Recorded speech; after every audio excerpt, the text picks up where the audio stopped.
Daniel always said the silence was the first thing that felt wrong.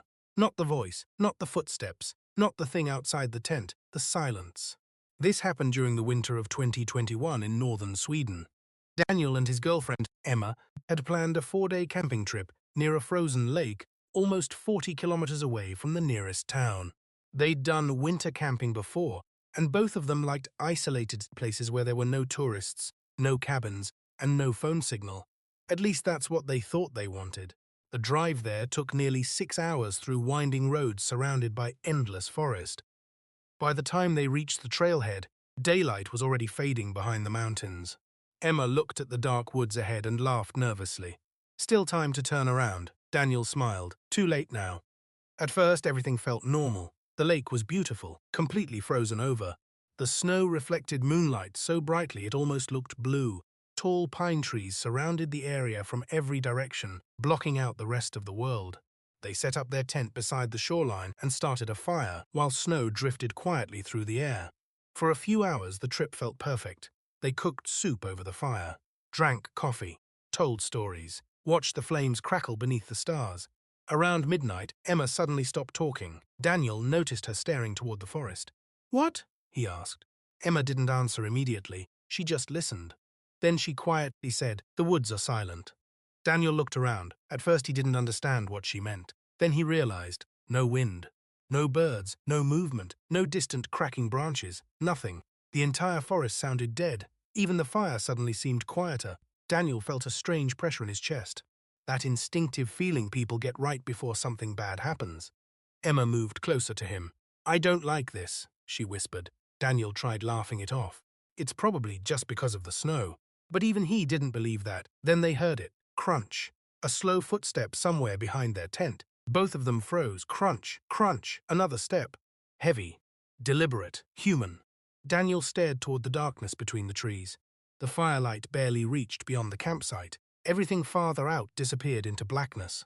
"Maybe another camper," Emma whispered. Daniel shook his head immediately. There were no campsites nearby, and nobody would be hiking through those woods that late at night in freezing temperatures. The footsteps stopped. Silence again. Daniel grabbed the flashlight beside him and slowly stood up.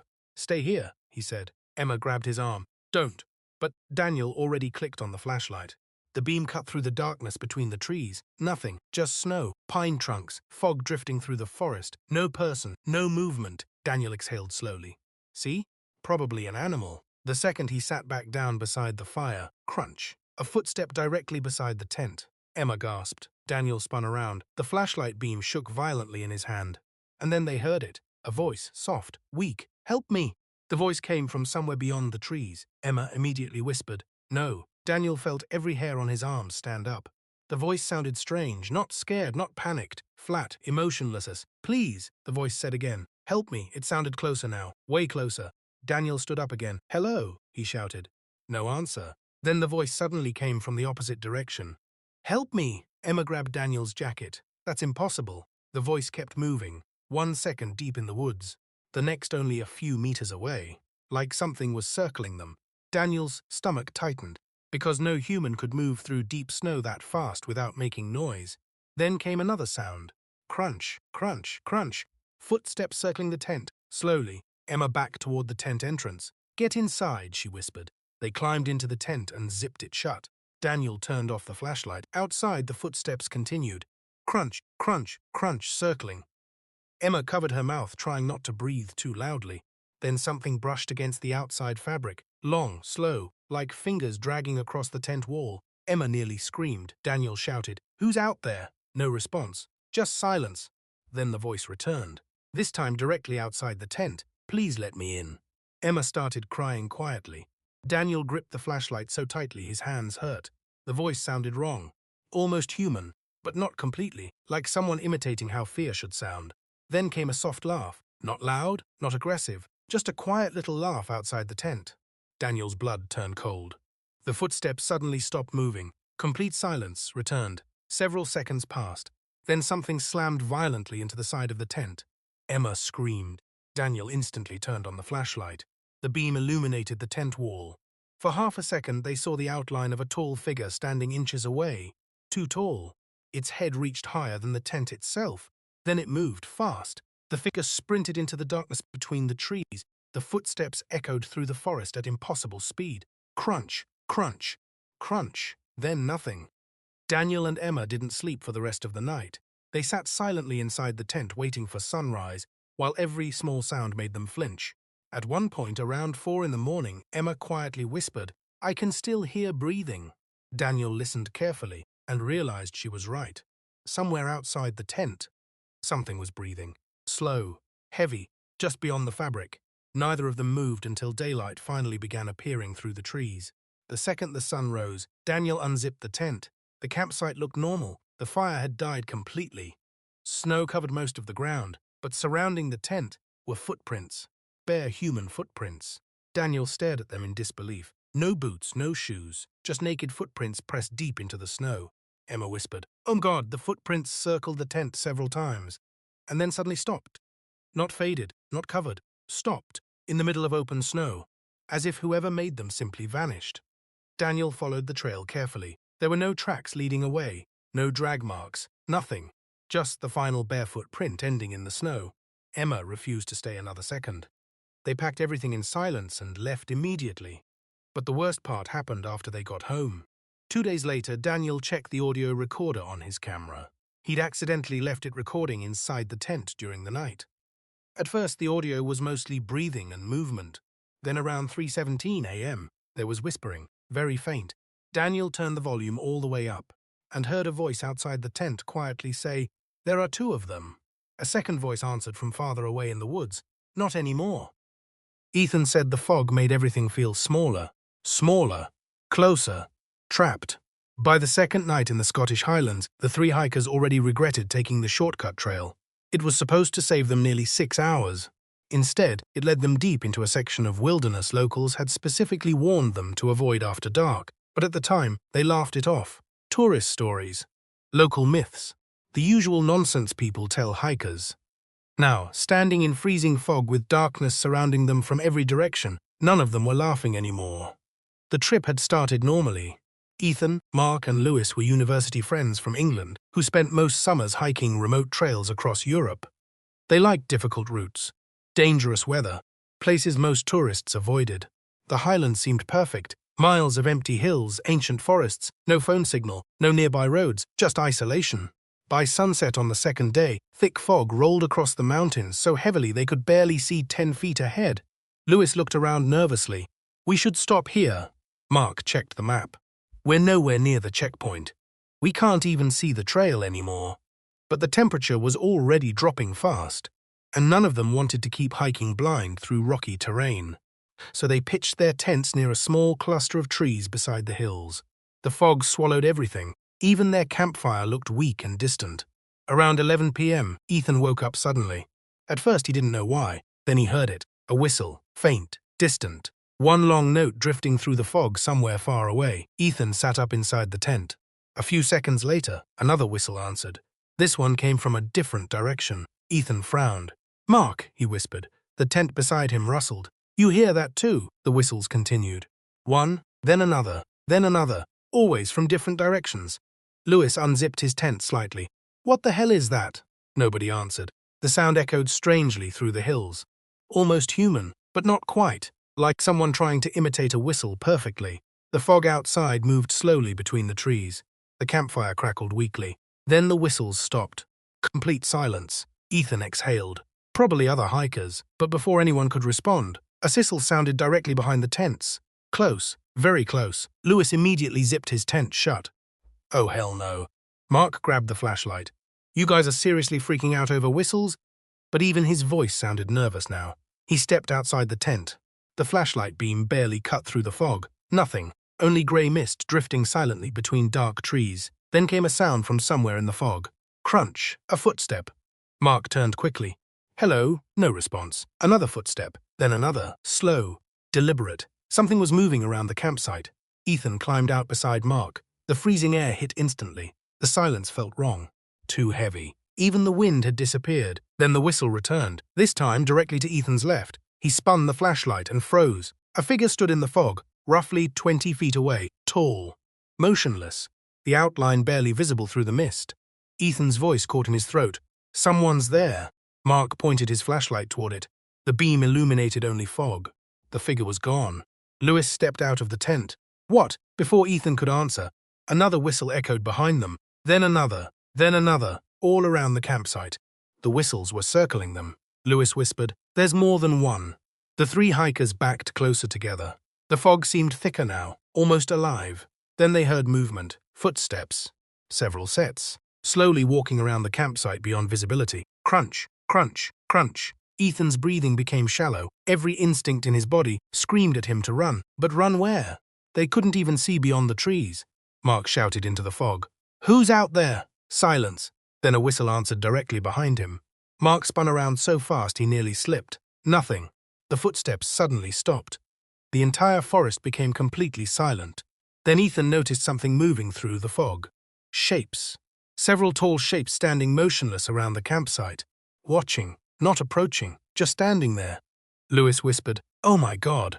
The flashlight beams shook violently as they pointed toward the figures. Every time the light touched them, the shapes seemed to disappear back into the fog.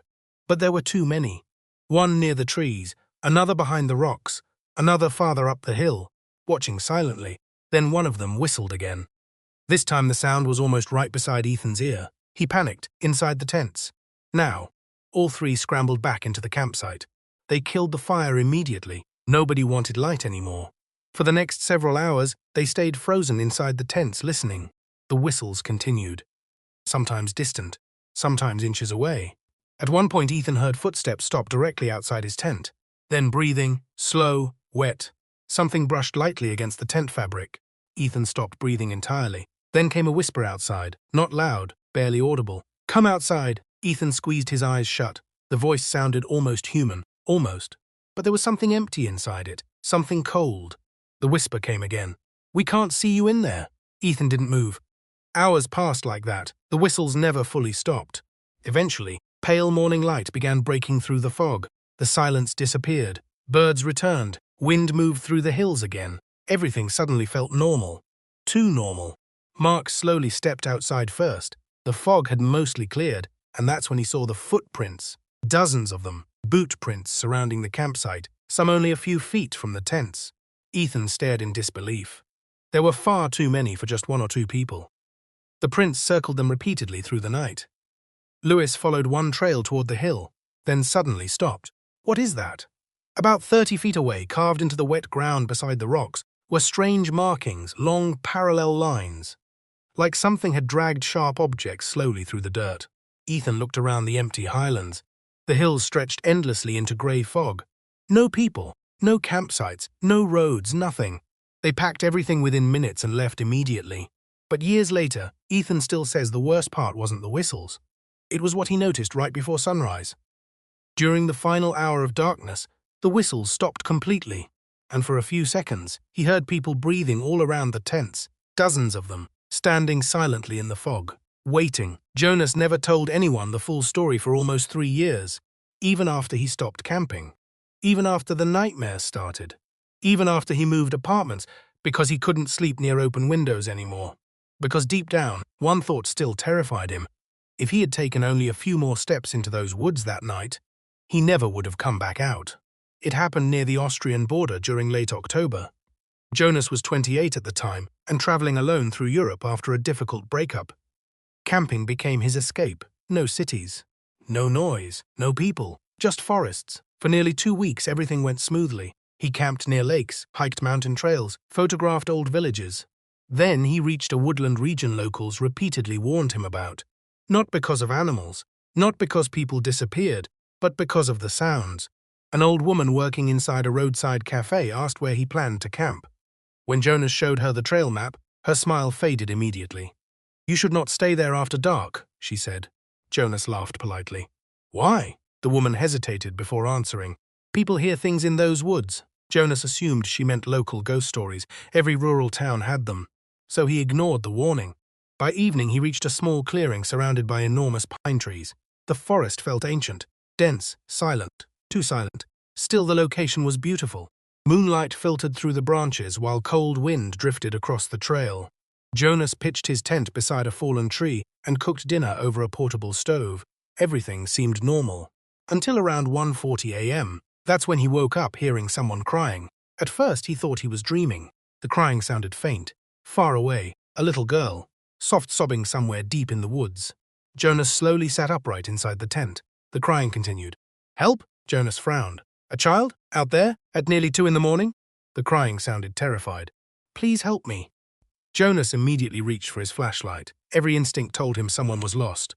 But then something stopped him. The forest. It had gone completely silent. No insects. No wind. Nothing. Only the little girl crying somewhere in the darkness. Jonas unzipped the tent slightly and looked outside. The trees stood motionless beneath pale moonlight. Fog drifted slowly between them. The crying came again, this time from farther away. "Help me!" Jonas stepped outside holding the flashlight. Cold air hit instantly. "Hello?" he shouted. No response. Only crying. Then suddenly the sound moved. Now it came from somewhere behind him. Jonas froze. He slowly turned toward the trees. The flashlight beam shook in his hand. Nothing. The crying continued. But it kept changing direction. 1 second left, the next right, then farther away, then closer. Impossible movement. Jonas felt panic rising in his chest. No child could move through dense forest that quickly. Then the crying stopped completely. Silence returned. Jonas listened carefully and heard breathing. Close, very close. Somewhere between the trees directly ahead. Heavy breathing. He raised the flashlight. The beam swept slowly across the woods, then stopped. A figure stood between the trees, small, child-sized. Jonas could barely make out the outline through the fog. "Hey!" he called. "Are you okay?" The figure didn't move. Jonas took one cautious step forward, then another. The figure slowly tilted its head. Something about the movement made Jonas stop instantly. It didn't look natural. The proportions felt wrong, too thin, too still. Then the figure spoke, but this time the voice wasn't crying anymore. It sounded calm. "Come here." Jonas felt cold, spread through his entire body. Because the voice no longer sounded like a child, it sounded older, almost like multiple voices speaking together. Then suddenly another sound echoed through the woods. Footsteps, fast, moving somewhere behind him. Jonas spun around. The flashlight beam caught movement between trees, tall shapes, several of them, watching. Jonas's survival instincts finally took over. He backed toward the tent immediately. The child-sized figure took one slow step forward, then another. Jonas noticed something horrifying. Its legs bent strangely, too long, not human. The flashlight flickered, and for 1 second, Jonas saw what looked like several figures standing deeper in the forest behind it. Tall, motionless. The crying returned suddenly, loud now, directly beside him. Jonas panicked and sprinted toward the tent. Behind him, footsteps exploded through the woods, multiple sets, running, fast. Branches snapped violently in the darkness. Jonas dove inside the tent and zipped it shut. His breathing became uncontrollable. Outside, something circled the campsite. Crunch, crunch, crunch. Heavy footsteps moving through leaves. Then the crying started again, right outside the tent. "Please let me in." Jonas covered his mouth, trying not to make noise. The voice slowly changed. The crying faded, and something deeper replaced it. A low whisper. "We saw you." Jonas shut off the flashlight instantly. Outside, the footsteps stopped moving. Complete silence. Then something touched the side of the tent. Long fingers dragging slowly across the fabric. Jonas nearly screamed. The whisper returned. "Come outside." Another voice answered from farther away between the trees. He's scared. Then laughter. Quiet. Distorted. Jonas spent the rest of the night frozen inside the tent, clutching a knife, while the voices moved around him in darkness. Sometimes whispering, sometimes crying, sometimes sounding almost human. Around dawn, everything finally stopped. Birds slowly returned. Wind moved through the forest again. The nightmare atmosphere vanished instantly. Jonas packed his gear in under 10 minutes. But before leaving, he noticed footprints near the edge of the clearing. Small, barefoot footprints, like a child. Except they suddenly changed. A few feet into the woods, the prints became larger, longer, misshapen, then disappeared completely. Jonas drove to the nearest ranger station and told them everything. The ranger, listening to him, stayed quiet for a long time. Then he asked one question. "Did the crying move around you?" Jonas immediately nodded. The ranger looked genuinely disturbed and quietly said, "You're not the first person who's heard her." Jonas felt sick. The ranger explained that over the years, multiple campers reported hearing a little girl crying for help in those woods, always at night, always alone. Some hikers followed the voice deep into the forest and never returned. Others escaped after hearing multiple footsteps moving around them in darkness. The ranger finally looked directly at Jonas, then said the sentence Jonas still remembers word for word. There were never any missing children reported in that forest. By the time Oliver reached the cabin, the storm had already buried the trail behind him. Snow fell so heavily through the Norwegian mountains that visibility dropped to almost nothing. The freezing wind screamed through the trees, hard enough to shake entire branches loose. If he hadn't found the cabin when he did, he probably would frozen out there. At least that's what he thought at the time. Later, he would wish he'd stayed in the storm. Oliver had been hiking alone through northern Norway during winter. He loved isolated places. The colder and more remote, the better. Most people thought solo winter hiking was insane. Oliver thought it was peaceful. No crowds, no noise. Just endless white forests and silence. But on the fourth day of the trip, weather conditions changed fast. A snowstorm rolled through the mountains hours earlier than forecasted. The trail disappeared beneath deep snow almost instantly. By nightfall, Oliver could barely see the flashlight in front of his own face. That's when he spotted the cabin, an old wooden hunting cabin partially hidden between trees. The structure looked abandoned. One window was boarded shut and half the roof was covered in ice. But smoke stains around the chimney suggested someone had used it before. Oliver pushed the door open carefully. The inside smelled old, dust, wet wood, something rotten underneath it. Still, it was shelter. The cabin contained only a bed, a rusted stove, an old wooden table, and a radio sitting near the wall. One of those old emergency radios with a speaker attached. Oliver checked it automatically. Dead, no power, no lights, nothing. He tossed his backpack onto the floor and started a fire inside the stove. Outside, the storm grew worse. Wind slammed against the cabin walls while snow buried the windows. The isolation suddenly felt heavier inside that tiny room. Oliver tried distracting himself by reading for a while. But around midnight, he started noticing something strange. The cabin kept making noises, not normal old building sounds, footsteps, soft, slow, like someone walking outside through the snow. Crunch, crunch, crunch. Oliver looked toward the frosted windows. Impossible. Nobody could survive out there in that storm. The footsteps circled the cabin once, then stopped. Silence. Oliver waited. Nothing. He laughed nervously. Probably branches moving. Then the radio turned on. Static exploded through the cabin. Oliver nearly jumped out of his chair. The dead radio crackled loudly beside the wall. He stared at it in disbelief. The speaker hissed with distorted interference. Then a voice broke through the static, weak, desperate. "Please, help me!" Oliver froze. The voice sounded like a man struggling to breathe. "There's someone outside." The transmission cut briefly. Static filled the room. Then the voice returned. "He's still here." Oliver slowly stood up. The storm outside roared louder against the cabin walls. "Hello?" Oliver said toward the radio. No answer. Only static. Then another burst of sound. This time louder. "Don't let him inside." The radio died again. Complete silence. Oliver stared at the speaker. His heartbeat hammered in his chest. Maybe another emergency cabin nearby? Maybe someone using the same frequency? That explanation lasted less than 30 seconds, because footsteps suddenly crunched outside the cabin again. Slow, heavy, circling. Oliver grabbed his flashlight and looked through the window. Nothing. Only endless snow and darkness. But the footsteps continued. Crunch, crunch, crunch. Then stopped directly outside the front door. Oliver held his breath. A shadow appeared beneath the doorframe. Someone was standing outside. Then came knocking. 3 slow knocks. Oliver didn't move. Another knock. The radio suddenly exploded with static again. The desperate voice screamed this time. "Don't open the door." Oliver stumbled backward. Outside, the knocking stopped. Silence filled the cabin. Then something scratched slowly across the wooden door. Long, dragging, like fingernails. Oliver shut off the lantern immediately. Darkness swallowed the room. The scratching continued. Then came breathing. Heavy breathing directly outside the door. Oliver backed toward the fireplace, trying not to panic. The radio crackled softly again. This time the voice sounded calmer. "He knows you're inside," Oliver whispered. "Who are you?" Static hissed. Then the voice answered. "I stayed here too." A cold wave passed through Oliver's body. Outside, footsteps slowly moved around the cabin again. The floorboards creaked softly near the walls, as if something was leaning against the cabin from outside. Then Oliver noticed another sound. Breathing. Inside the cabin. He turned slowly toward the darkness near the far corner. The flashlight beam shook violently. Nothing there, but the breathing continued. Slow, wet. The radio crackled. He's closer now. Oliver grabbed his backpack immediately. He no longer cared about the storm outside. Something about the cabin felt wrong. Wrong in a way he couldn't explain. Then the voice on the radio suddenly changed, no longer desperate, almost amused. "Look behind you." Oliver spun around and froze. A figure stood outside the window, tall, motionless. Its face hidden in darkness. The figure slowly tilted its head, then smiled. Not normal smiling, wide, too wide. Oliver stumbled backward in horror. The radio screamed with deafening static.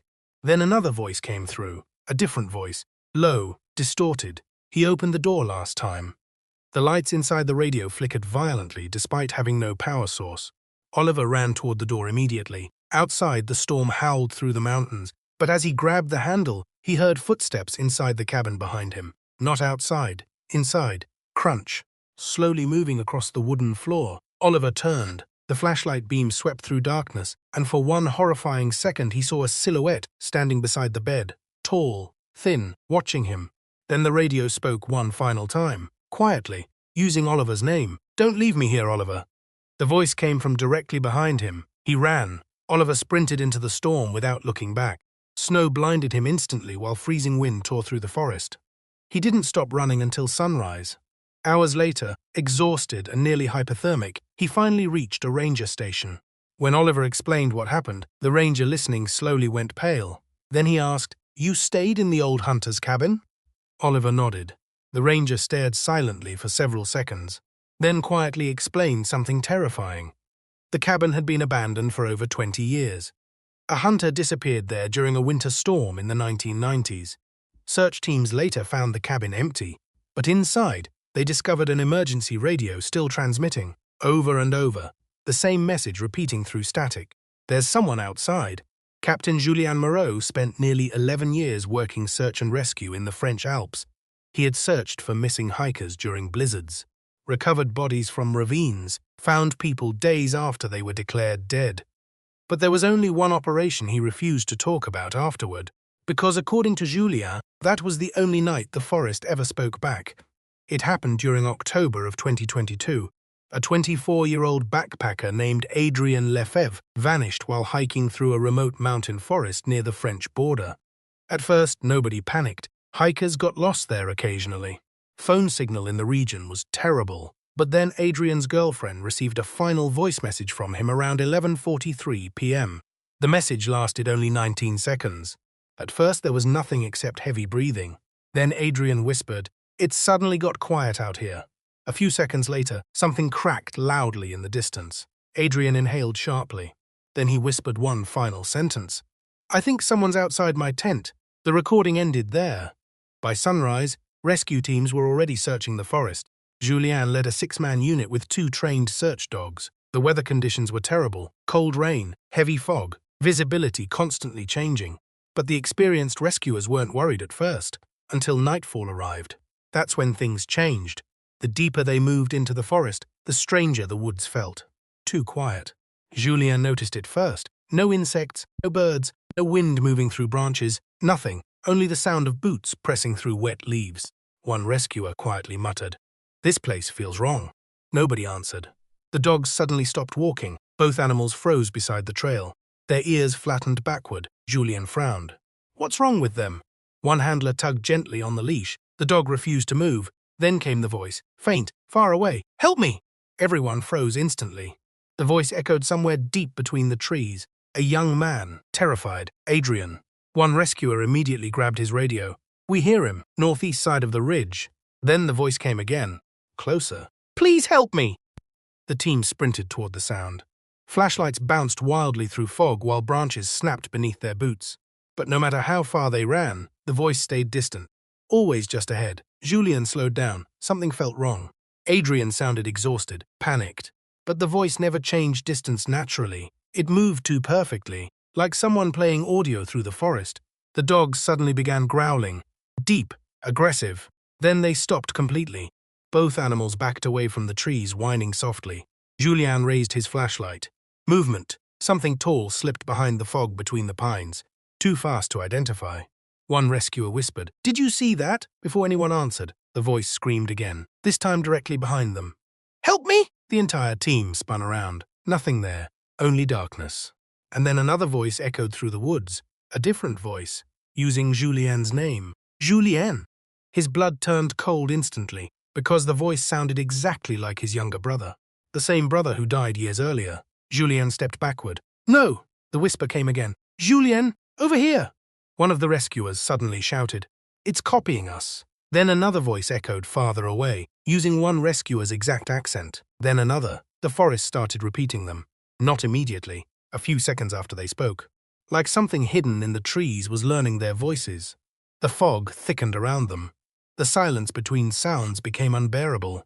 Then one rescuer's flashlight landed on torn fabric hanging from branches. Adrian's tent. The team rushed forward. The campsite looked destroyed. Tent ripped open. Backpack torn apart. Cooking gear scattered everywhere across wet ground. But no Adrian. Julien scanned the area carefully. Something else bothered him. There were almost no footprints, only Adrian's. Leading into the campsite, not away. One rescuer crouched beside the remains of the tent, then quietly said, "Captain." Julien walked closer. The inside of the tent was covered in long scratch marks. Deep grooves ripped through the fabric from the inside, as if Adrian had tried clawing his way out. Then the radios exploded with static, every radio at once. The noise echoed violently through the trees. One rescuer smacked his radio. "Control, come in."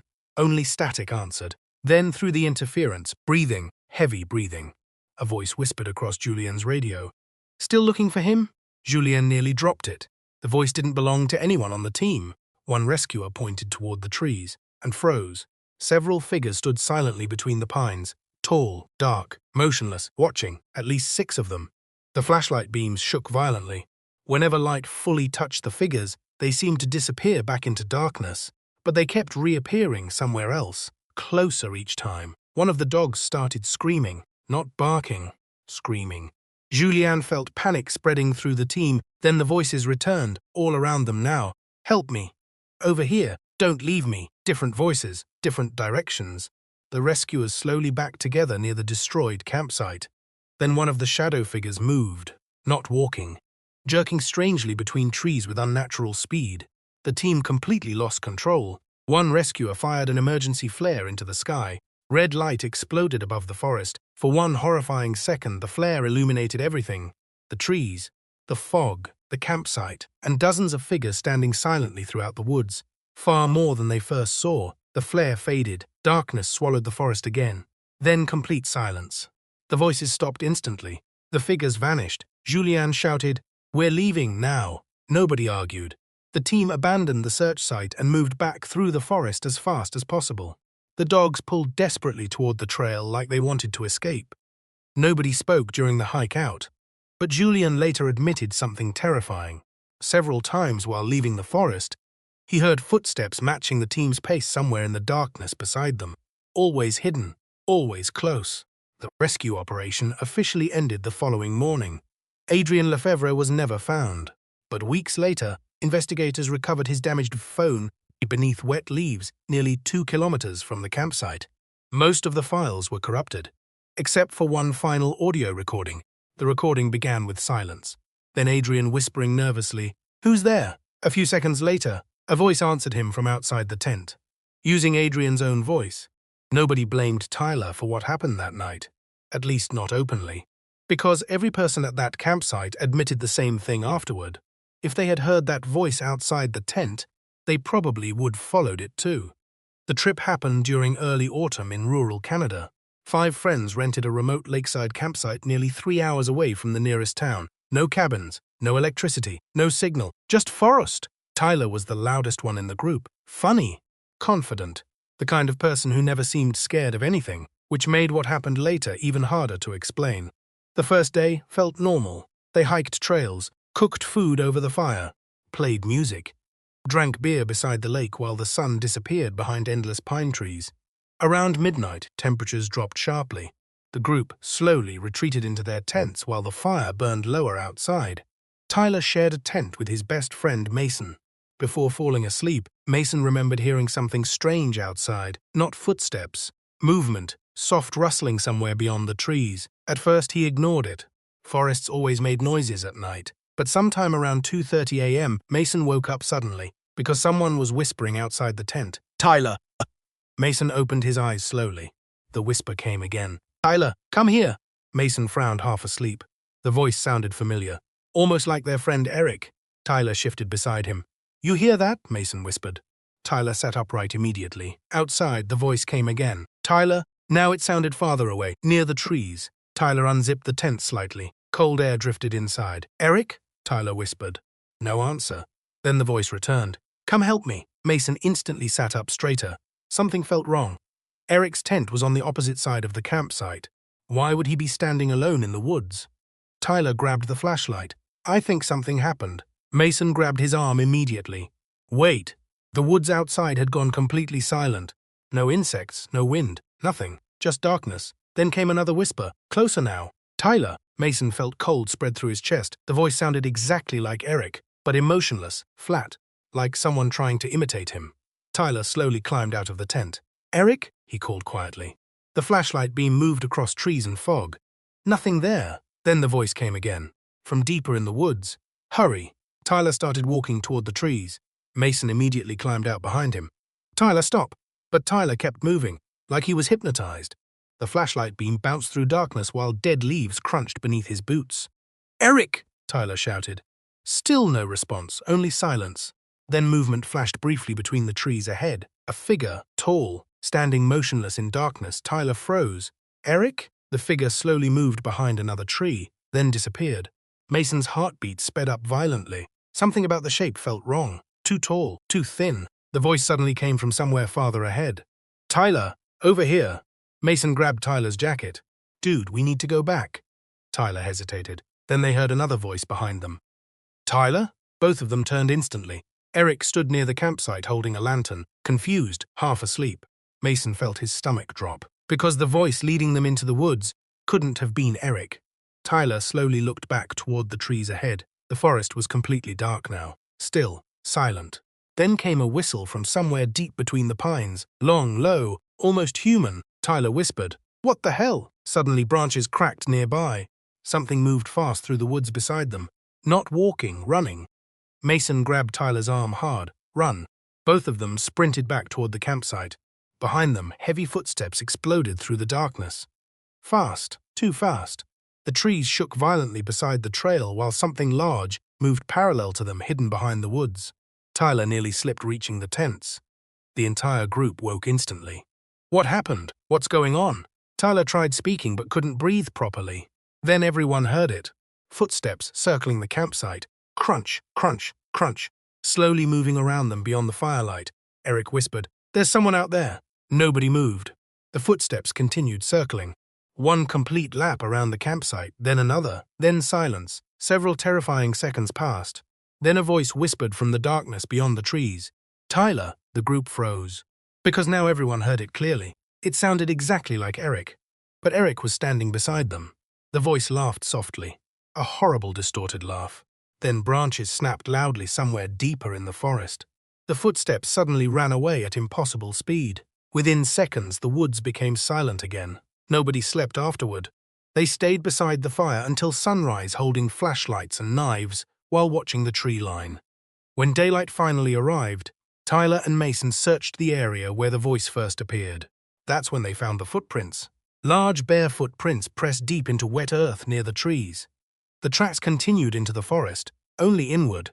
None came back out. Mason followed them for almost 20 feet before stopping suddenly. Tyler looked at him. "What?" Mason pointed ahead silently. Carved into one of the trees was a sentence, old, deep, weathered into the bark. "Don't follow the voices." The group packed everything immediately and left the campsite before noon. But Tyler changed after that trip. According to Mason, he became quiet, paranoid. He hated forests afterward. And several months later, Tyler finally admitted something terrifying. Right before Mason stopped him that night, he thought he saw someone standing between the trees ahead, watching him, smiling, and it looked exactly like him, Elena said. The whispering started at exactly 2:13 in the morning, not before, not after. She remembers because she checked the clock the second the first voice woke her up. At first, she thought Daniel was talking in his sleep. The sound was low, muffled, almost impossible to understand. But then she realized something horrifying. The whispering wasn't coming from beside her. It was coming from underneath the cabin floor. The cabin sat deep inside a forest region in northern Romania, far from towns, far from roads. The kind of place people rented when they wanted complete isolation for a few days. That was exactly why Elena and Daniel booked it. The two of them had spent months dealing with non-stop stress in London. Work pressure, noise, crowded streets. They wanted silence. Instead, they found something waiting beneath the floorboards. The cabin itself looked normal when they arrived. Old wooden walls, small fireplace, dusty furniture, a lake roughly half a mile through the trees. Beautiful. But the moment Elena stepped inside, she felt uncomfortable. Not scared, just uneasy. The air inside smelled strange, like damp wood mixed with something metallic underneath it. Daniel laughed when she mentioned it.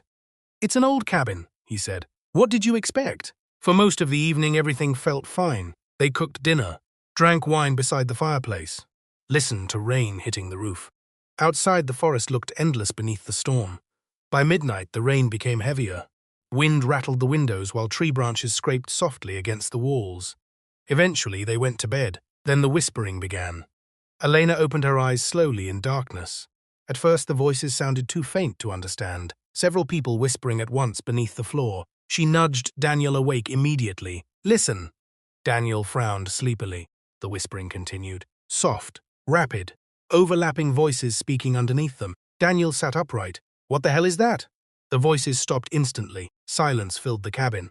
Then came a single knock from below the floorboards. 3 slow taps. Knock, knock, knock.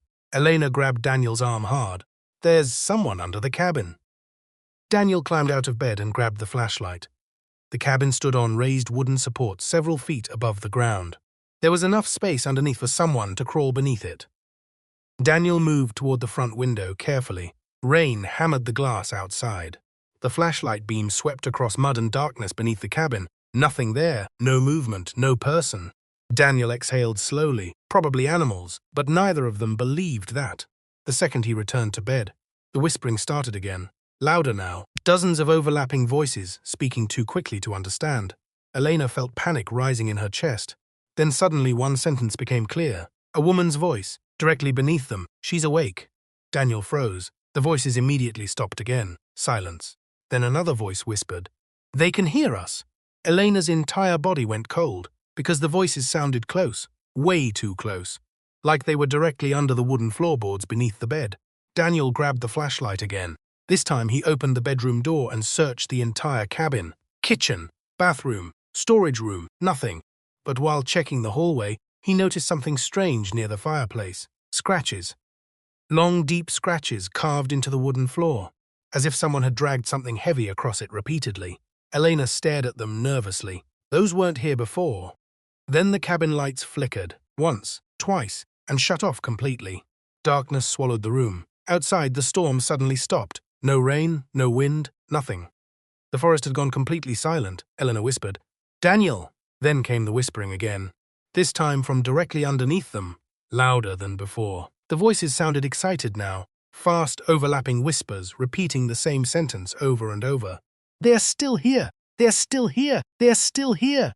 Daniel switched on the flashlight. The beam trembled across the cabin walls. Then both of them heard it. Movement beneath the floor. Something crawling, slowly moving underneath the cabin. Wood creaked softly beneath their feet. Elena backed toward the wall, trying not to panic. Then one voice suddenly spoke clearly, using Daniel's voice.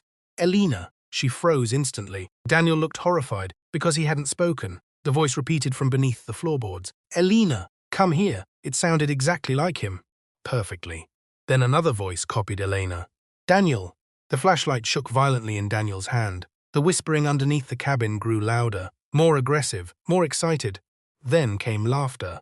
Low, distorted laughter from beneath the floorboards. Suddenly something slammed hard against the wood underneath them. Boom! Elena screamed. Another impact shook the floor. Then another, like multiple people hitting the underside of the cabin from below. Dust drifted from the ceiling. The voices started shouting over each other. "Let us in. Open it. We heard you." Daniel grabbed the car keys immediately. "We're leaving." He pulled Elena toward the front door, but before they reached it, the whispering stopped. Complete silence. Then a slow creaking sound came from the hallway behind them. Both turned slowly. The bedroom door was moving, not swinging, shaking. Something on the other side was pushing against it. Very slowly, the wood bent inward slightly. Elena backed away trembling. Then came scratching. long fingernails dragging across the other side of the door. A voice whispered softly through the wood. "Don't go." Daniel unlocked the front door instantly. The second he pulled it open, freezing air exploded into the cabin. Outside, the forest looked completely black beneath cloud-covered skies. No moonlight, no sound. But standing between the trees roughly 30 feet away were figures, several tall dark silhouettes watching the cabin silently. "Motionless," Elena whispered. "Oh my God!" Then one of the figures moved forward slightly, and the voice beneath the floorboards whispered, "They saw us." Daniel slammed the cabin door shut immediately. The impacts beneath the floor suddenly became violent. Boom, boom, boom. The entire cabin shook. The voices screamed over one another beneath them. The windows rattled violently. Then every sound stopped at once. Silence. A horrible, heavy silence. Daniel looked toward Elena. "We run to the car together." She nodded. He counted to 3, then they burst outside into darkness. The cold air hit instantly. Both sprinted toward the car parked near the trees. Behind them, the cabin door slowly creaked open by itself. Neither looked back. They jumped into the car and sped down the forest road without stopping. Only after reaching the nearest village did they finally contact police. But the strangest part came the next morning. When officers returned to inspect the cabin, they found it completely empty. No footprints beneath the structure. No signs of forced entry. Nothing. But according to one officer, there was one disturbing detail inside the bedroom.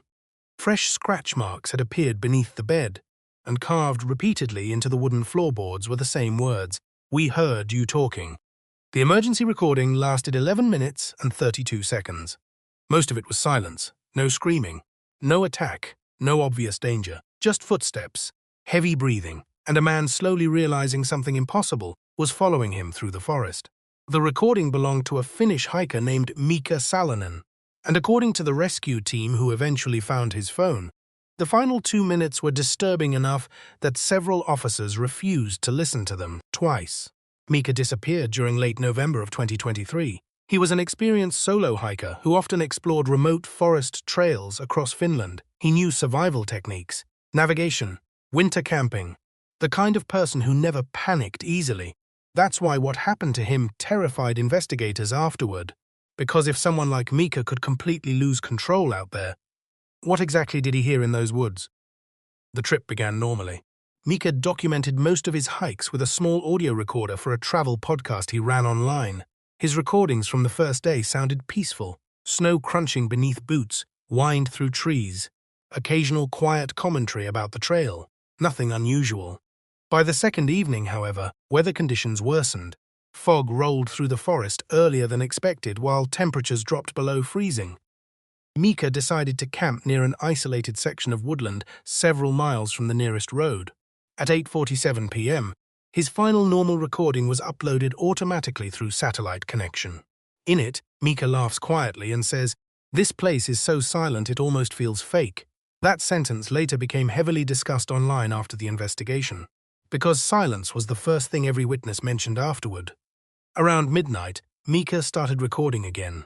The audio begins calmly. You can hear a fire crackling softly nearby while wind moves through trees. Then Mika suddenly stops talking. For nearly 20 seconds, he says nothing. Only silence fills the recording. Then Mika whispers, "The woods just went quiet." His breathing changes immediately afterward, slower, more nervous. A few seconds later, a sound echoes faintly somewhere in the darkness. A voice, far away. "Mika." The recording captures him moving quickly inside the tent. Fabric rustles. Then Mika whispers, "No." The voice comes again, closer now. "Mika." It sounded female, soft, almost comforting. At first, investigators assumed it might have been another hiker, until they checked the area. There were no campsites within nearly 20 kilometers. On the recording, Mika slowly unzips the tent. Cold wind enters immediately, then footsteps crunch softly through snow outside. Mika whispers, "Hello?" No answer. The voice returns again, this time from somewhere deeper between the trees. "Mika, over here." The strange part wasn't just the voice, it was how quickly it moved. 1 second distant, the next much closer, like it was circling him. Mika steps outside the tent. Investigators later said this was probably the moment he made the fatal mistake. The recording captures snow crunching beneath his boots while he walks slowly beyond the campsite. Then silence again. No wind, no wildlife, nothing. After almost 30 seconds, Mika whispers, "I can hear people." Very faintly in the background, additional voices become audible, whispering. Several voices speaking somewhere between the trees. Then Mika stops walking. His breathing becomes shallow. Oh my God! Investigators listening to the audio later noticed something disturbing here. The whispers sounded familiar, almost like the same voice repeating itself in different directions. Mika suddenly calls out, "Who's there?" No response. Then branches crack loudly nearby. The recording jerks violently as Mika starts moving faster through snow. His breathing grows panicked, then the voice speaks again. Using his own voice this time. Mika, the footsteps stop instantly. For several seconds, the only sound is heavy breathing. Then Mika whispers, "That's not possible." Another voice echoes somewhere behind him, again using his exact voice. Mika. Investigators said this was the point where genuine fear entered his voice. You can hear him backing away through snow. Then another sound appears on the recording. Footsteps. Not Mika's footsteps. Additional footsteps moving slowly around him. Crunch, crunch, crunch, circling. The whispers become louder now. Different voices, male, female, children, all speaking at once, somewhere in darkness. Mika begins breathing harder. Then he says something investigators never released publicly until months later. They're copying people. The next several minutes of audio become chaotic. Mika starts running. Branches snap violently around him, while footsteps pursue him through the woods. But according to sound analysts, something strange happens during this section of the recording. The pursuing footsteps never sound farther away. No matter how fast Mika runs, they remain close, always nearby. At one point, Mika screams, "Stop following me!" Then every sound suddenly cuts out. Complete silence, no footsteps, no breathing, nothing. The silence lasts nearly 40 seconds. Investigators described that section of the recording as the most disturbing part, because the forest sounded completely dead. Then Mika whispers very quietly, "They're watching me." A new sound enters the recording. Movement between trees, soft scraping noises, like something large shifting through snow. Mika suddenly gasps, and for the first time in the recording, he sounds completely terrified. There's so many of them. The audio distorts briefly. Then several voices whisper together near the microphone, too distorted to fully understand. But one sentence became clear after investigators cleaned the recording. "Don't let him leave." Mika starts running again, faster this time. You can hear him crashing through branches blindly. Then he suddenly stops. His breathing shakes violently, and he whispers, "No." The final minute of audio becomes difficult to listen to, because another voice begins speaking directly beside him, not from far away, not through the trees, right beside him. Using Mika's own voice perfectly, investigators later confirmed the overlapping voices on the recording could not be explained naturally. The final conversation captured on the recorder went like this. "Mika, who are you?" Long silence. Then the voice answers, "You heard us first." At that exact moment, the recording captures something else. Additional footsteps approaching slowly through snow from multiple directions. Mika begins crying quietly. Then the voices start whispering all around him. Closer, closer, closer. The final sound on the recording is Mika screaming, then static, then silence. 3 days later, rescue teams finally located his abandoned campsite. The tent was still standing, fire completely dead, backpack untouched, but Mika himself was gone. Search teams found only one thing roughly 2 kilometers away, his recorder, half buried beneath snow beside a group of trees. Officials never discovered what happened to him, but according to one investigator who listened to the entire unedited recording, there was one final detail the public never heard. After Mika's scream, after the static, after investigators believed the recording had ended, a final whisper appears near the microphone. Very soft, very clear. "We almost had you."